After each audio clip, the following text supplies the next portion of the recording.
బీర్లు బిర్యానీలో రేవు పాటల గురించి వీడియోలు చేసే కొండ సురేఖకి ఆకలితో అలమటిస్తూ విష ఆహారం తిని ఆసుపత్రిలో పాలవుతున్న పేద గురుకుల విద్యార్థుల బాధలు అర్థమవుతాయా? ఒక మాతృమూర్తిగా గురుకుల విద్యార్థులు ఆవేదన చూశారా అంటూ బీఆర్ఎస్ నేత ఆర్ఎస్ ప్రవీణ్ కుమార్ మండిపడ్డారు. మీరు మాట్లాడుతున్న ఈ గురుకుల పాఠశాల నేను కుట్ర చేసి గురుకుల పాఠశాలలో విషాహారం నేను తినిపిస్తున్నా అంటున్నారు. మీరు ఒక అమ్మగా ఎప్పుడైనా ఆలోచించినారా? అసలు మీరు మాతృమూర్తి అయితే ఈ మాట మాట్లాడగలరా? మీరు సురేఖ గారు, మీకు కూడా ఒక బిడ్డ ఉన్నది. ఒక తల్లి ఒక తండ్రి తన సొంత బిడ్డలను విషం పెట్టి చంపుతాడానండి? మీరు ఎట్లా మాట్లాడుతున్నారు? నేను నా సొంత బిడ్డలను వదిలేసి ఈ 2 లక్షల మంది బిడ్డలు నా బిడ్డలు అనుకొని నేను నా పిల్లలను వదిలేసి ఈ పిల్లలందరి చుట్టూ తిరిగిన నేను ప్రతిరోజు కూడా ఆరాటపడ్డా. నేను 9 సంవత్సరాలు ఆరాటపడ్డా. అందుకొరకే ఇలా అద్భుతమైన ఫలితాలు వచ్చినాయి.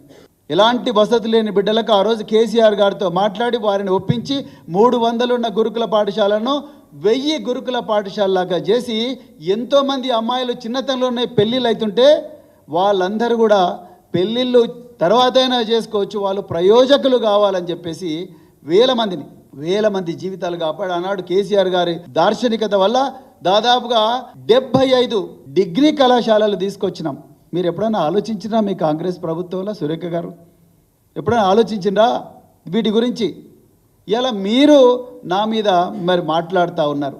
అసలు మీ గురించి తెలంగాణ ప్రజలకందరికీ తెలుసు, మరి ముఖ్యంగా వరంగల్ ప్రజల్లో మీ కుటుంబం చేసిన అఘాయిత్యాల వల్ల ఎంతోమంది జీవితాలు నాశనమయ్యారు. మరి ముఖ్యంగా విద్యార్థుల జీవితాలు హాస్టళ్ళల్లో, యూనివర్సిటీ హాస్టళ్ళల్లో ఇంకెంతోమంది మహిళలు వాళ్ళందరి జీవితాలు కూడా మీ కుటుంబం చేసిన అఘాయిత్యం వల్ల నాశనమైన ఇవాళ మరి వరంగల్లో ఉండే గెస్ట్ హౌస్లు, వరంగల్లో ఉండే ప్రభుత్వ గెస్ట్ హౌస్లు, అదేవిధంగా మీ ఫామ్ హౌస్ల గోడలు ఈ అఘాయిత్యాలకు సాక్ష్యం.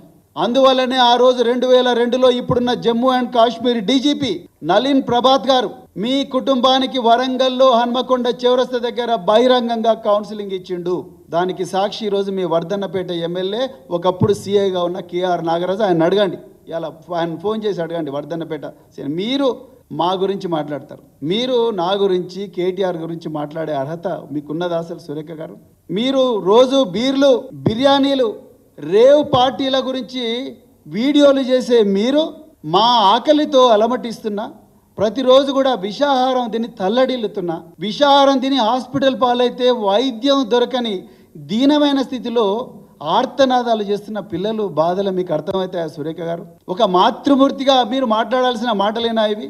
ఎట్లా మాట్లాడతారు మీరు అసలు? మేము ఎందుకోసం మా కేటీఆర్ గారు చాలా క్లియర్గా చెప్పినారు, ఈ గురుకుల బాట అనేది మేము ప్రభుత్వం మీద విమర్శల కోసం కాదు, మా పిల్లల ప్రాణాలు రక్షించుకోవడం కోసం. ఇవాళ రేవంత్ రెడ్డికి శ్రద్ధ లేదు, మంత్రులకు శ్రద్ధ లేదు, విద్యాశాఖ మంత్రి లేడు, సంక్షేమ శాఖ మంత్రి లేడు, అధికారులు ఇష్టారాజ్యంగా వ్యవహరిస్తున్నారు.